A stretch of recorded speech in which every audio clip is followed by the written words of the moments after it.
जो लोग मेरे इस चैनल पर नए हैं या फिर मेरा ये वीडियो किसी और सोशल मीडिया प्लेटफॉर्म पर देख रहे हैं, वो मेरा YouTube channel political Tamasha with doctor Arshi को सब्सक्राइब करके वहां पे लगी बेल आइकॉन को जरूर दबा दें, ताकि आपको हमारे आने वाले हर वीडियो की अपडेट्स एकदम टाइम पर मिलती रहे।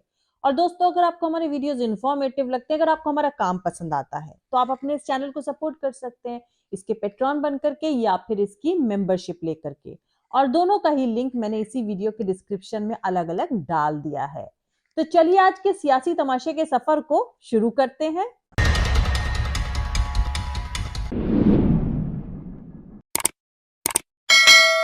इस सोशल नेटवर्किंग के दौर में दुनिया की सबसे खतरनाक टेररिस्ट ऑर्गेनाइजेशन जो सामने आई है, वो है बिकी हुई मीडिया।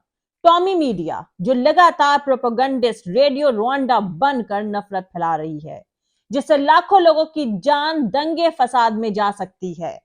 इतिहास इस बात का गवाह है कि ऐसे ही तमाम मुल्कों में शुरुआत हुई थी इस तरह की नफरत, और इस नफरत को कंट्रोल करते करते लाखों लोगों की जान चली गई।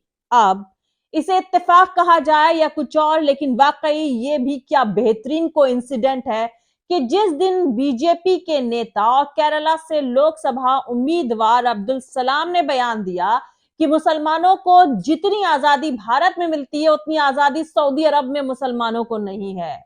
भारत मुस्लिमों और ईसाइयों के लिए जन्नत है, और इससे ज्यादा महफूज जगह उनके लिए कहीं नहीं हो सकती है।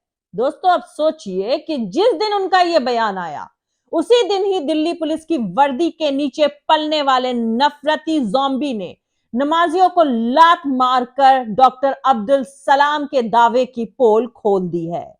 इस देश में नफरत का जो नंगा नाच है, उसका जिम्मेदार सिर्फ एक ही गैंग है। वैसे हकीकत में तो मुद्दा सड़क पर नमाज है ही नहीं, मुद्दा है पिछले 10 सालों से फैलाई जा रही नफरत। ट्रेन में तो चुपचाप बैठे मुसलमान सफर कर रहे थे, पुलिस वाले ने नाम पूछ पूछ कर गोली मारी। लोकसभा में उर्दू नाम के चलते गाली दी गई। ऐसे तमाम एग्जाम्पल्स मौजूद हैं।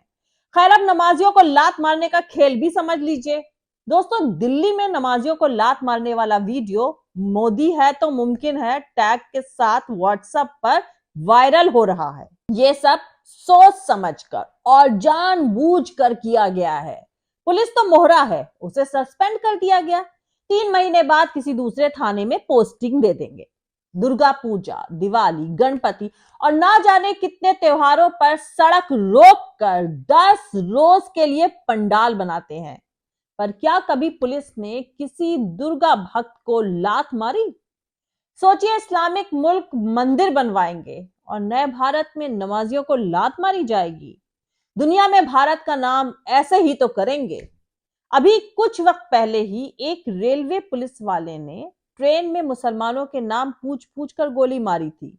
दुनिया ने उस वीडियो को भी देखा था। ये सब वो नफरत का जहर है जो 10 सालों में लोगों के दिलो दिमाग में भर दिया गया है। भारत कभी ऐसा हो सकता है? कभी किसी ने सोचा ही नहीं था। पूरी दुनिया में बदनाम कर दिया गया है इस मुल्क को।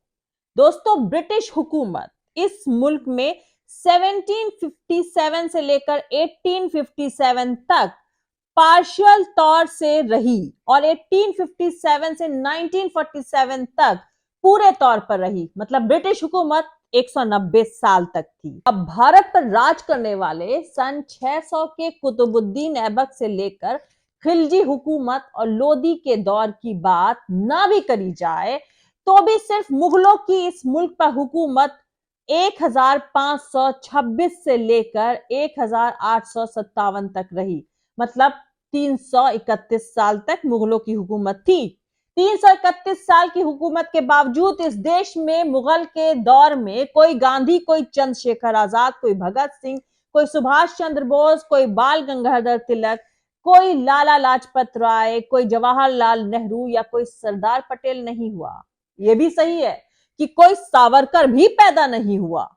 ना ही मुगलों के खिलाफ कोई सत्याग्रह आंदोलन हुआ, ना ही नॉन कोऑपरेशन मूवमेंट यानी असहयोग आंदोलन, ना नमक आंदोलन, ना कोई आजाद हिंद फौज बनी, ना किसी ने मुगल दरबार में कोई बॉम्ब या कंकड़ फेंका। लेकिन सिर्फ 190 साल की ब्रिटिश हुकूमत में ये सब पैदा भी हो गए, सब आंदोलन भी हो गए, असेंबली में बॉम्ब भी फेंक दिया गया और भगत सिंह शहीद कर दिए गए। मुगलों के खिलाफ अवाम की बगावत का कोई भी एग्जाम्पल नहीं मौजूद है, तो वहीं मुगलों के दरबार में अपनी मनसबदारी को 5,000 से 10-20 हजार तक बढ़ाने के लिए गिड़गिड़ाने वाले राजाओं को भगत सिंह और चंद्रशेखर आजाद बना दिया गया। कुल मिलाकर कहने का मतलब यह है कि मुगलों के खिलाफ कोई मास मूवमेंट नहीं हुआ और न ही कोई बगावत हुई। अब मजेदार बात यह भी है कि मुगलों के दौर में ना कोई अंबेडकर पैदा हुआ, ना कोई ज्योतिबा फुले, ना ही कोई दलित आंदोलन, ना कोई सोशल जस्टिस वाला आंदोलन हुआ। मुगलों के दौर में ना गले में हांडी बांधने का इतिहास है, ना जिस्म के पीछे झाड़ू बांधने का, ना कुएं में पानी पीने पर बांध करके मारने के किसी इंसिडेंट का कभी भी कोई जिक्र हुआ है, ना मूंछ रखने और घोड़ी चढ़ने पर लाठियों से पीटने का कभी कोई एग्जाम्पल मौजूद है। आदिवासियों के मुंह पर मूतने का भी कोई एग्जाम्पल मौजूद नहीं है। मुगल हुकूमत में ना किसी चेतन सिंह का ज़ॉम्बी बनने का एग्जाम्पल है, ना किसी मनोज तोमर का, ना किसी कपिल गुर्जर और ना ही राम भक्त गोपाल का, ना ही कोई रोहित वेमुला हुआ, ना ही कोई ऊना। इस्लाम को लेकर मुगलों ने कुछ खास किया, इसका भी कोई एग्जाम्पल नहीं है। अकबर ने तो अपना एक मजहब ही चला दिया था। खैर, मुस्लिम हुक्मरानों ने जिन पिछड़े और दलित जातियों को जो फैसिलिटीज दी थी, उनमें से कई तो बाद में जाकर अपर कास्ट के बन गए। जैसे कि मुस्लिम रूलर्स के वक्त कायस्तों को सबसे ज्यादा सरकारी नौकरी दी गई थी। कायर शूद्र हुआ करते थे, आजकल वो जनरल कैटेगरी में आने लगे हैं और फॉरवर्ड क्लास कहलाने लगे हैं। ऐसे ही कई जातियों के साथ हुआ है जो बाद में जाकर हाई कास्ट डिक्लेयर कर दिए गए। इसके अलावा कई शेड्यूल कास्ट जातियां हैं जिन्हें मुस्लिम रूलर्स ने अपनी फौज या पैरामिलिट्री फोर्सेस में रखा, जैसे कि दुसाद जाति जो कि शेड्यूल कास्ट में आती है। उन्हें मुगलों के दौर में नौकरी दी गई। दुसाद लोग जो पासवान टाइटल लगाते हैं, वो मुगलों के दिए हुए फारसी टाइटल पासवान का ही बिगड़ा हुआ फॉर्म है। इसके अलावा गुज्जरों के साथ भी मुस्लिम हुक्मरानों ने काफी अच्छे ताल्लुकात रखे थे।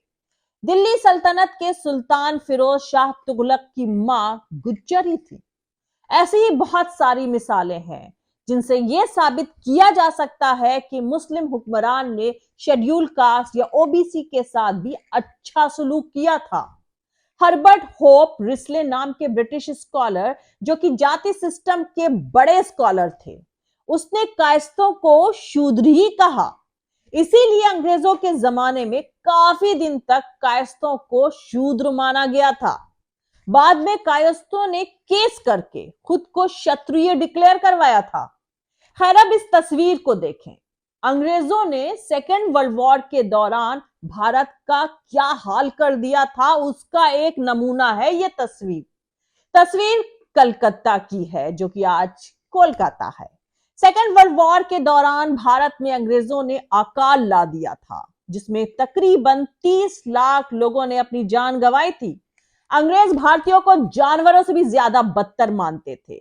उस जमाने में ब्रिटेन के प्रधानमंत्री चर्चिल ने इस तरह का बयान भी दे रखा था। अब इस तस्वीर को देखें दोस्तों, ये दिल्ली की जामा मस्जिद के एक हिस्से की बहुत पुरानी तस्वीर है। 1857 में दिल्ली पर कब्जे के बाद अंग्रेज इस मस्जिद को खत्म करना चाहते थे, लेकिन फिर इस खौफ से कुछ नहीं किया, क्योंकि उन्हें डर था कि ऐसा करके वो बगावत को और ज्यादा भड़का देंगे। खैर, अब बात दिल्ली तक पहुंच गई है तो कुछ दिनों पहले जो इंद्रपुरी दिल्ली में हुआ, वो अलर्ट होने की वार्निंग है। इंद्रलोक में नमाज पढ़ रहे लोगों को लात मारने के चलते दिल्ली पुलिस ने अपने सब इंस्पेक्टर को सस्पेंड कर दिया है। वायरल हुए वीडियो में देखा जा सकता है कि सड़क पर जुमे की नमाज चल रही थी। इसी बीच एक पुलिस वाला नफरती घिनौनी हरकत करता हुआ साफ दिखाई दे रहा था। पुलिस वाला नमाज पढ़ रहे लोगों को लात मारता हुआ दिखाई दिया।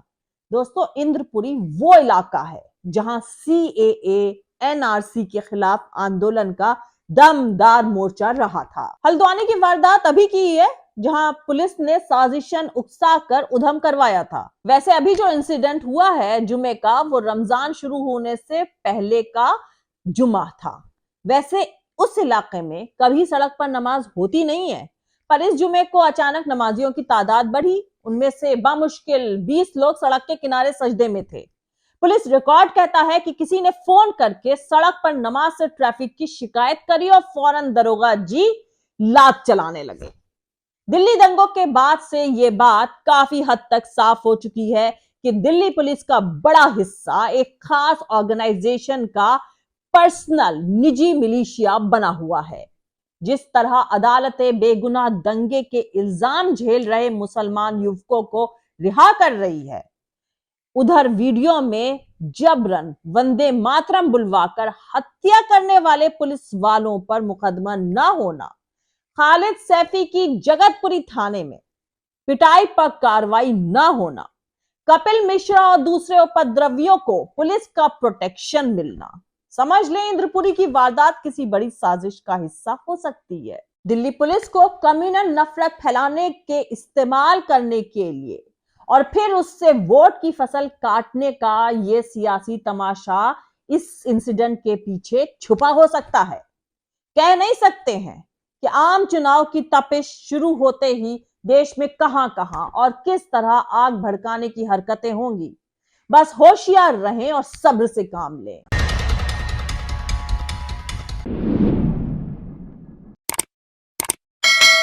तो आज के लिए इतना ही। मिलते हैं अगले वीडियो में किसी दूसरे नए सियासी तमाशे के साथ। जय हिंद, सत्यमेव जयते, अल्लाह हाफिज।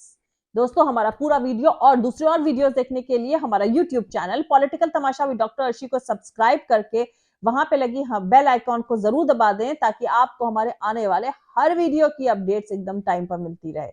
और दोस्तों, अगर आपको हमारे वीडियोस इंफॉर्मेटिव लगते हैं, अगर आपको हमारा काम पसंद आता है, तो फिर आप अपने इस चैनल को सपोर्ट कर सकते हैं। कैसे सपोर्ट कर सकते हैं? या तो इसके पेट्रॉन बन करके, जिसका लिंक मैंने इस वीडियो के डिस्क्रिप्शन में अलग से डाल दिया है, या फिर इसकी मेंबरशिप लेकर के, उसका लिंक भी इसी वीडियो के डिस्क्रिप्शन में अलग से दे दिया गया है।